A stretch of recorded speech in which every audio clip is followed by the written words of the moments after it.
This is something that is very interesting to me because a lot of people, as you know, are trying to make sense of what is this truth that you're talking about. Is the truth more felt than heard, spoken, or discovered? The source of that question comes from a place which believes that one is going to be exposed to various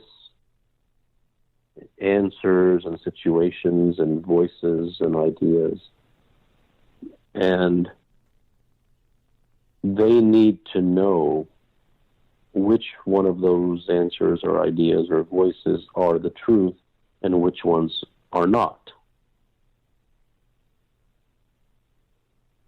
I wouldn't recommend that that be the angle from which this is pursued.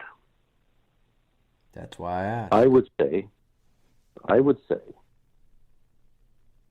that it has nothing to do with whether in what form the truth comes.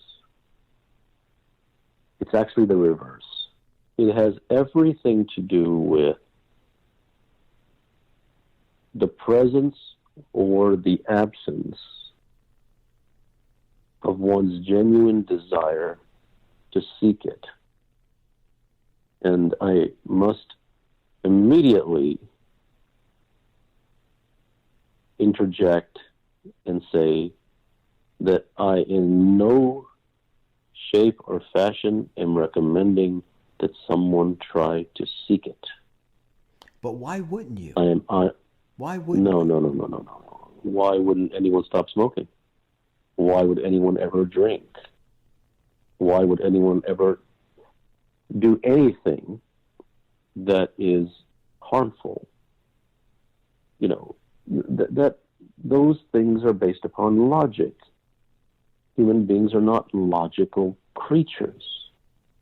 To treat them as if they were logical creatures is to misunderstand. This has nothing to do with logic. Human beings are emotional creatures that are driven by desire. Logic gets no say. If someone genuinely, for whatever reason, craves, is desperate to know the truth, they won't ask the question as to whether the truth will be heard or felt or how do I know when I find it. The people who ask those questions are the people who like to window shop. They want to know, they want to ask questions 5 steps ahead because that allows them to procrastinate from taking the first step. And I have no interest in obliging them. And the first step is? Discovering if the truth holds that much significance for you or not. So is there a question that you start to ask yourself?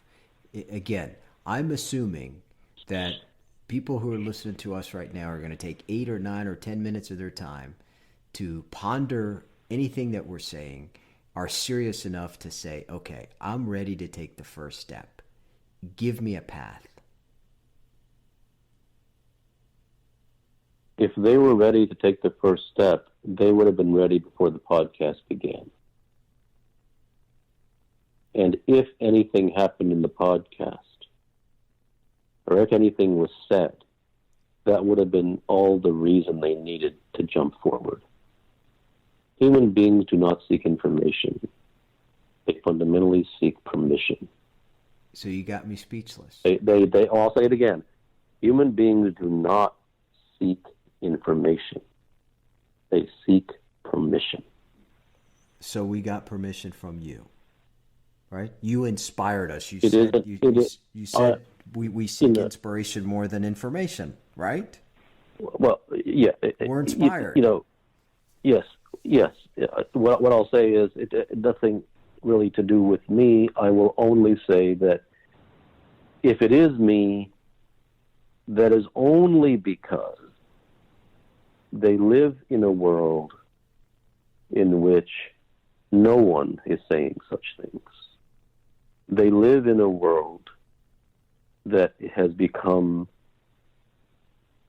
so neutral and so invested in false ideas that those who genuinely seek the truth do not have any colleagues, so to speak. The people in this world who seek the truth